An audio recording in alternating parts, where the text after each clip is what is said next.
viðbrögð sín daginn áður, en reiði hans gaus upp aftur þegar hann áttaði sig á því að boxið var tómt. Hann kallaði til dóttur sinnar: veistu ekki að þegar þú gefur einhverjum jólagjöf, þá á eitthvað að vera í henni? Litla stúlkan leit upp til pabba síns með tárin í augunum og sagði: ó pabbi, boxið er alls ekki tómt. Ég blésaði fullt af kossum í það. Bara fyrir þig, pabbi. Faðirinn var miður sín. Hann tók upp þennan litlu stúlkuna sína og bað hann að fyrirgefa sér. Það er sagt að mörgum árum seinna, þegar faðir stúlkunar lést og hún fór í gegnum eigur hans, þá hafði hann fundið gildaboxið frá því á jólunum forðum við rúmstokkinn hans. Þar hafði hann haft það alla tíð þegar honum leið ekki vel, gat hann tekið upp ímyndaðan koss og minnst allrar ástarinnar sem barnið hans hafði gefið honum og sett í boxið. Í vissum skilningi höfum við allar lifandi mannverur tekið á móti gylltum boxum frá börnum okkar, fjölskyldum og vinum, fullum af skilyrðislausri ást og kossum. Það getur enginn gefið dýrmætari gjöf. Í dag skaltu gefa þér augnablik og njóta stórrar handfylli af minningum og mundu að þær verma hjarta þitt og bráðna þar en ekki í höndum þínum. Kæru vinir, það er einlæg ósk mín á þessum jólum að sérhvert okkar megi finna frið og helgi jólana. Ég óska ykkur öllum gleðilegri jóla.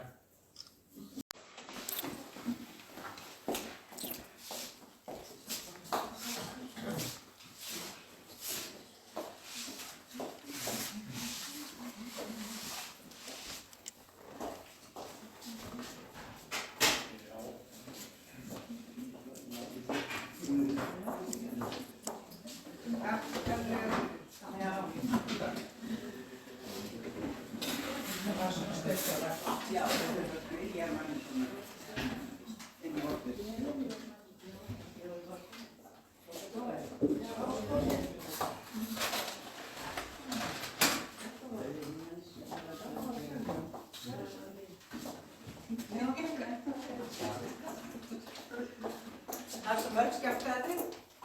Næst á dagskrá er Brynja og hún ætlar að lesa Hafnarfjarðarganga.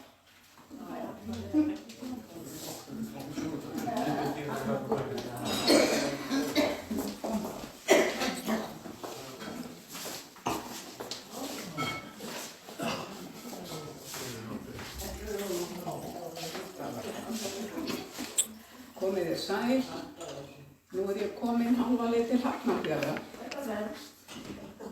Hefur ekki allir sattir? Gott að snæð, förðum líka. Hér áður fannst sumum ég vera á blá þegar ég stóð hérna upp, svo ég hef sölsað í dag.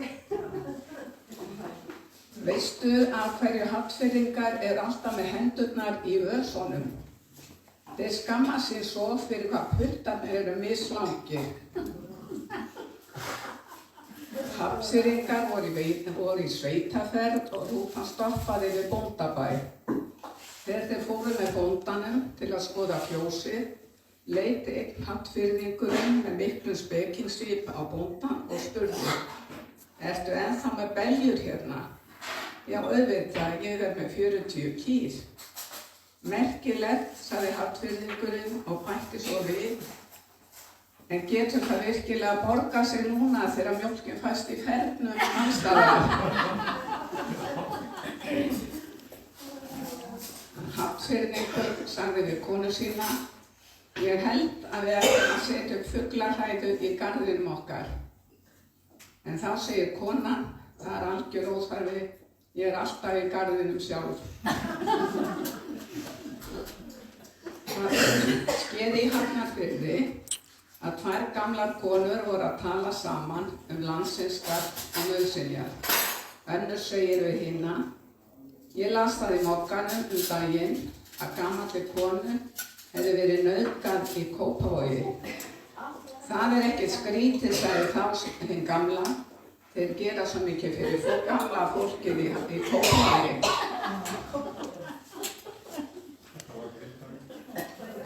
Þetta er eingömmur. Hvað sagði Guð þegar hann var búinn að skapa fyrsta Hafnfirðinginn? Æi, nú jæja, en mér gengur bara betur að skapa Hafnfirðing næst. Nágranni Halla Hafnfirðings lét hann vita því að það væri betra fyrir þau hjónin, Halla og Höllu, að draga fyrir á kvöldin. Í gærkvöldi sá ég ykkur til dæmis elskast af mikilli innlifun, sagði hann við Halla. Haha, gott á þig, sagði Halli. Ég var nefnilega ekki heima í gær. Það munaði því. Kirkjugarðsvörðurinn í Hafnarfirði var einhvern tímann að ræða starfið þegar hann komst svo að orði. Hér í Hafnarfirði hefur verið mjög rólegt. Meira segja svo rólegt tíma að við jörðuðum ekki nokkurn lifandi mann.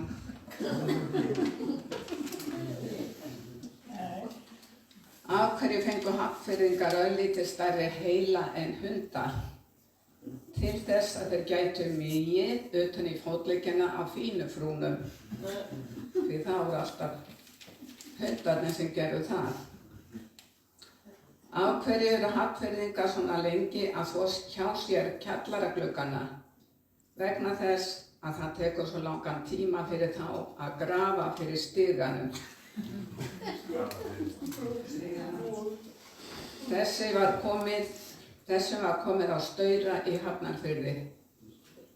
Það er stranglega bannað að umskera Hafnfirðing, því þá er því alltaf allra besta fleygt.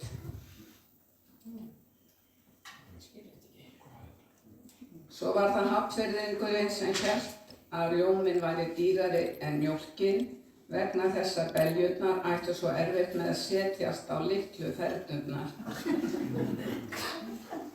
Og Hafnfirðingar verða allra manna elstir, þeim hættir svo til að gleyma sér. Þeir eldast bara. Vissuð þið að í Hafnarfirði er allavega eða að minnstakosti 10 mánaða biðlisti eftir fóstureyðingu. Það getur því 10 mánaði, ekki 9 mánaða. Já. Kona í Hafnarfirði fór að skrifta hjá hafnfirskur presti. Faðir, ég syngað svo mikið, ég er ófrísk og ég er ekki gift. Og hafnfirski presturinn sagði, ert þú þá viss að þú eigir barnið? Það munaði því. Rafvirki úr Hafnarfirði kom til að gera við dyrabjöllu. Ég átti von á þér í gær, sagði frúin. Já, en ég kom í gær og hringdi bjöllunni, en það svaraði mér enginn. Svo var það Hafnfirðingurinn sem fékk að vita það að hann ætti aðeins 2 vikur eftir ólífaðar. Hann ákvað strax að taka aðra vikuna í júlí en hina í desember.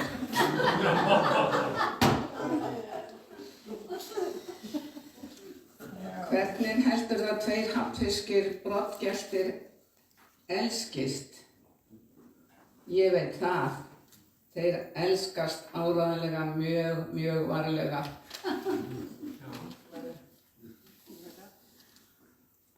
Guði sé lofa að ég á ekki nema 1 strák, þennan eina hann Óla.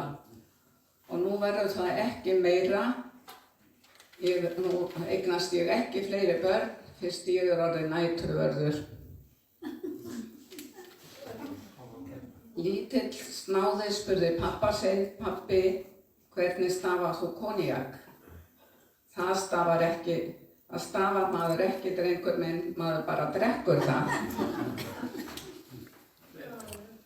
Og hafnfisks bakmæli freistaði því aldrei til morguns sem þú getur látið einhvern annan gera fyrir þig í dag. Og hafnfiskaljóskan, þú hefur aldrei kysst mig svona ástríðufullt fyrr, sagði Gústi minn. En það að því að það svo dimmt, er það kannski málið? Nei, það að því að ég ekki Gústi.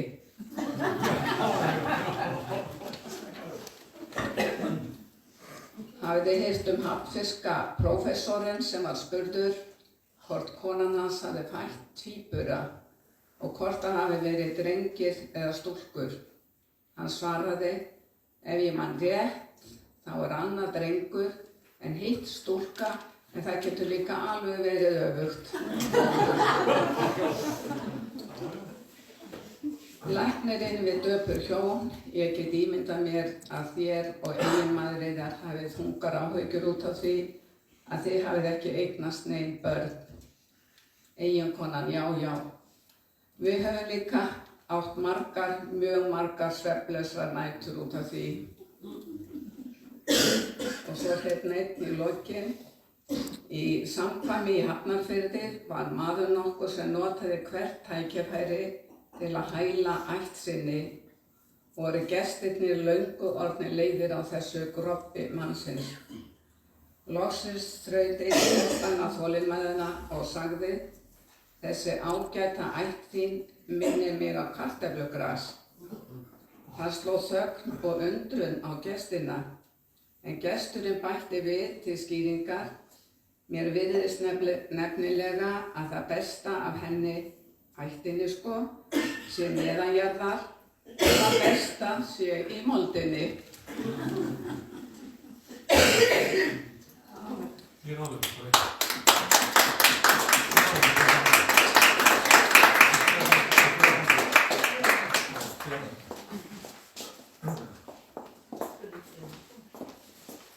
En þá var bara komið að kaffinu.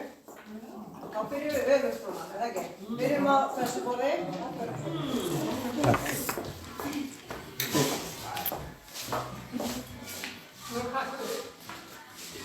Ekki með 2. Það númer 11. Það Valur. Valur, 11.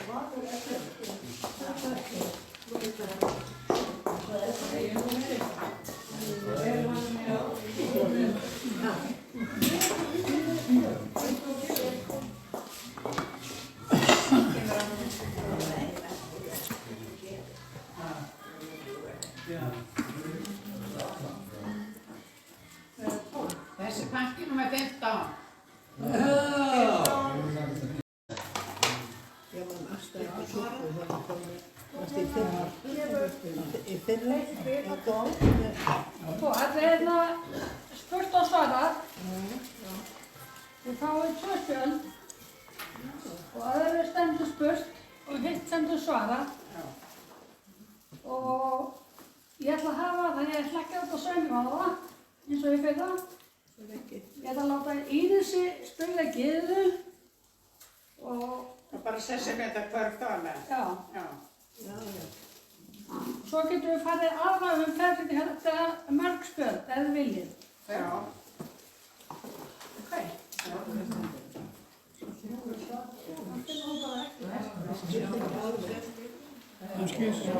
Og það má ekki snúa spjöldunum niður fyrir byrjun. Það er það. Það var ekki snúa spjöldunum niður. Hérna.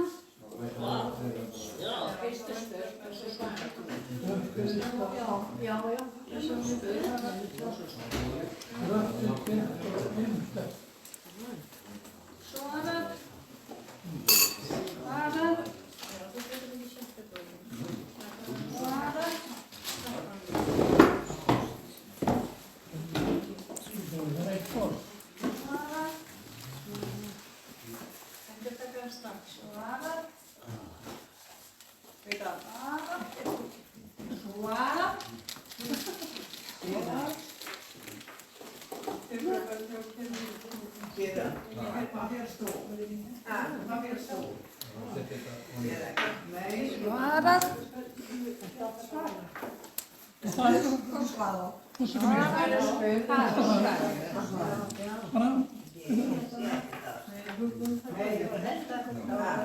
Ekkert íkarrikið. Vandaði að kíkja. Vandaði að kíkja. Já. Það er ekkert gaman að Nei. vera. Ég vissi það. Verðum að tvö skjöld. Tvö spjall.